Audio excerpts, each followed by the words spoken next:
So Carson Wentz once again pulled out the game. You know I love Carson Wentz. And he pulled out the game, and this is all I hear. Well, he wasn't good until the end. That's actually how Tom Brady won 3 of his Super Bowls, being good at the end stuff.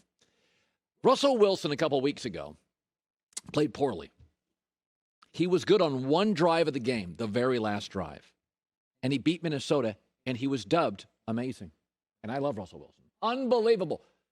Carson Wentz struggles somewhat early with far less talent, does the same last night in the fourth quarter. He didn't play. He just doesn't play well until the end. The last drive by the Eagles totally encapsulates what the franchise in Philly is and what Wentz is. Let's look at it.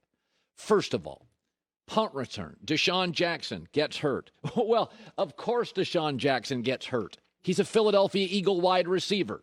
So Carson Wentz will not have his most skilled wide receiver for the final drive. All right, he's gone. Later in the drive, Carson Wentz hits Richard Rodgers 2 times. Oh, the great Richard Rodgers, a third-string tight end, cut by Washington in September. That's his go-to guy. Yeah, this is go-to guy. This encapsulates what they are. Then, after this, they get down 1st and goal, and one of his teammates gets caught face masking, hurting Carson Wentz, and now he's got a 1st and goal at the 18-yard line. Like the percentage to score there, almost none, except he throws a perfect ball to a 5'6" running back, Boston Scott. And you're telling me he's not amazing? Why is every other quarterback in the league a hero when they win a game late? The leading 3 receivers last night for Philadelphia are Richard Rodgers, cut by Washington in September, Travis Fulgham, released by the Lions last year. Not a good team. The Lions are like, you're not good enough for us. 6th-round pick from Old Dominion. John Hightower, a rookie, a 5th-round rookie from Boise State, and Boston Scott, who was signed off the Saints practice squad 2 years ago. Now, Carson Wentz is not perfect. Holds on to the ball too long, trying to make the big play, and he does throw a lot of jump balls. He throws the ball up for grabs sometimes. A lot of them are caught. But it's amazing. I have watched this kid 4 to 5 to 6 times in the last 10 Eagle games carry a MASH unit. But I always hear that, well, he's not good until the end of the game. He holds the ball too long. It's interesting. Greg Cosell, 41 years NFL films, compared him to a former NFL player on our show. Wentz is an interesting player, and I like Carson Wentz, as I know you do. But Carson Wentz, even at his best, he's a certain kind of quarterback. He's not a true precision player. He's a playmaker type quarterback who can make big plays. He will always miss a few. That's the way he plays. I'm not going to compare him to Brett Favre, who's a Hall of Famer, but stylistically, that's what Carson Wentz really is. He's a big play type quarterback. We loved Brett Favre. We loved Brett Favre. We brag about what Josh Allen could be as a big play. We loved Bradshaw. We love Big Ben. None are precision players. Even Patrick Mahomes is a big play quarterback. We love all of them, except Wentz, who is playing with guys from Old Dominion. He's not perfect, but he's a playmaker, and you've made up your mind. I see this with people in politics. You just make up your mind, and you're not budging. You did this with Andrew Luck, and you've done it with Carson Wentz. Just once, I'd like to see him win a game late, and people go, like Russell Wilson. That's amazing. But like politics, we've all made up our mind, right? Let's talk about a game this weekend that has the potential to completely change our minds about a team. Now, most of us, we either like teams or don't. And then there's the Raiders. I mean, let's be honest about the Raiders. They've had one winning season in 18 years.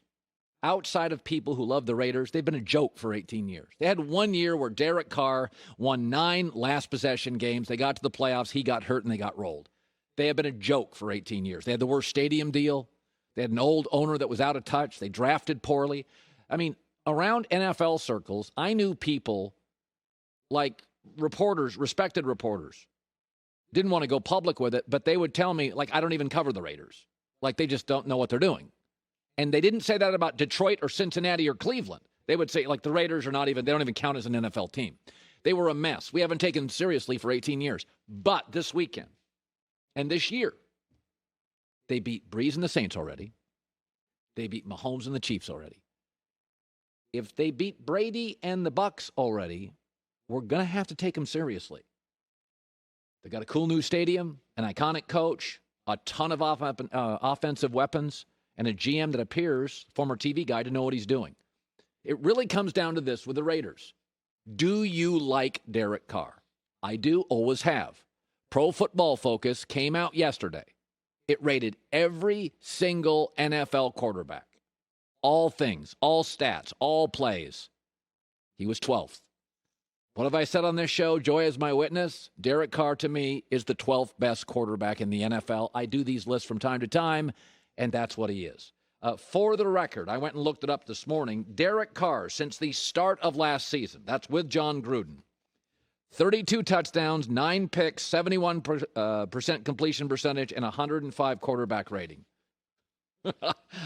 I'm in.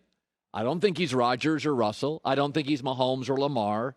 I don't think he's quite Big Ben, but he's a top 12 quarterback, and we're going to have to, for the first time in 18 years, take the goofy Raiders. I grew up, you had to take the Raiders seriously. They were a top 3 NFL franchise. They actually remind me a little of the Warriors. When I was a kid growing up, the Warriors were always great, and then they went into a 20, 25-year abyss. Now they're a great franchise. New owner, new people running it. The Raiders, if they win this weekend, will have beaten Breeze and Peyton, Andy Reid and Mahomes, Bruce Arians and Tom Brady, and here's John Gruden. Well, he was going to be here, but he's busy preparing for the Tampa Bay Buccaneers. So Raider Nation gets very feisty because Raider Nation believes everybody's out to bury them, sort of like Cleveland Brown Nation. Everybody's a nation. The media is not picking on anybody. Either you're competent or you're not. And there's been about 7 teams that haven't been very competent for the last 20 years. The Raiders are one, and I think there's a chance. Remember, Raiders off a bye. Buccaneers just came off a huge win over Green Bay. Natural letdown. Keep your eye on the Las Vegas Raiders. Hi, everybody. Thanks for watching. Subscribe here to get the latest from the show. Also, be sure to check out more of the best clips from The Herd or go watch a few segments from other shows on FS1.